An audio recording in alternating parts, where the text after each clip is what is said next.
গণভোট হলো সর্বোচ্চ বৈধতা। আর যে জিনিসটা এই যে যে বিতর্কটা সৃষ্টি হয়েছে এখন ইয়ে নিয়ে, আরেকটা প্রশ্ন উঠে যে এটা তো আমাদের আমার এই যে গণভোট তো আমাদের ইয়েতে নাই, সংবিধানে নাই। তো আমাদের তো বহু কিছু সংবিধানে নাই, গত সরকার তো সংবিধানে ছিল না।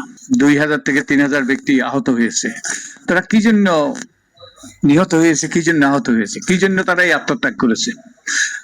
আমরা যদি ফিরে তাকাই, যে দেওয়াল লিখনগুলোর কথা আমাদের নিশ্চয়ই মনে আছে, তার থেকে তিনটা জিনিস বেরিয়ে এসছে।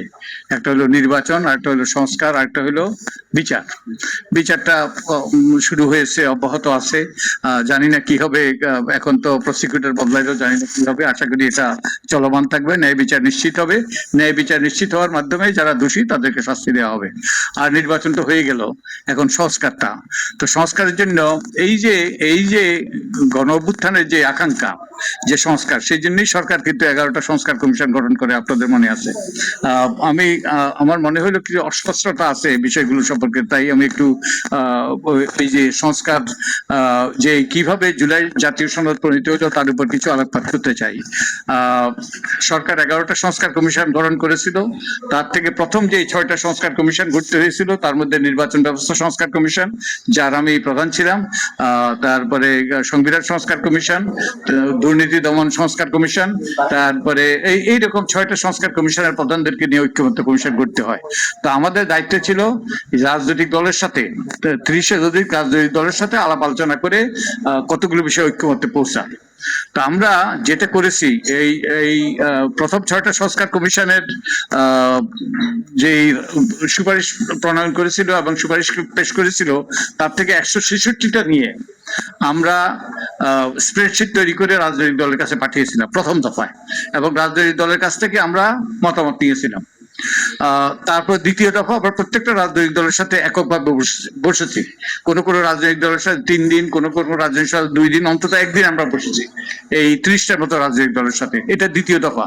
তৃতীয় দফা হলো আমরা সবার সাথে একত্রে বসেছি, যেটা আপনারা সেই বিটিভির সুবাদে আপনারা দেখেছেন।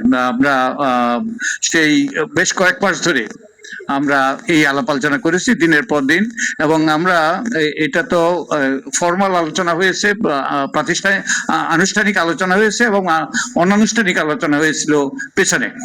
তো এর ভিত্তিতে 84 বিষয়ে ঐক্যমত্যে পৌঁছা গিয়েছে। তো ঐক্যমত্যের ব্যাপারে কিছু কিছু নোট অফ ডিসেন্ট আছে। তো নোট অফ ডিসেন্ট পানিটা কি? এখন আপনি গণতান্ত্রিক ব্যবস্থার কিভাবে সিদ্ধান্ত হয় যে কোনো ইস্যু সম্পর্কে পক্ষে থাকে, বিপক্ষ থাকে। তো এখন যেই পক্ষ বেশি সমর্থন পায় সেটাই তো সিদ্ধান্ত। তো এখন যে 84টা বিষয়ে যেগুলো নোট অফ ডিসেন্ট, তার মানে ওটা মাইনরিটি ভিউজ, ওটা তাদের মতামত। কিন্তু যেটা গৃহীত হয়েছে, যেটা মেজরিটিটা কিরকম, যে 30টা দল শেষ পর্যন্ত আমরা আলাপ আলোচনা করেছি দিনের পর দিন। এই 30টা দলের মধ্যে এখন আমাদের যে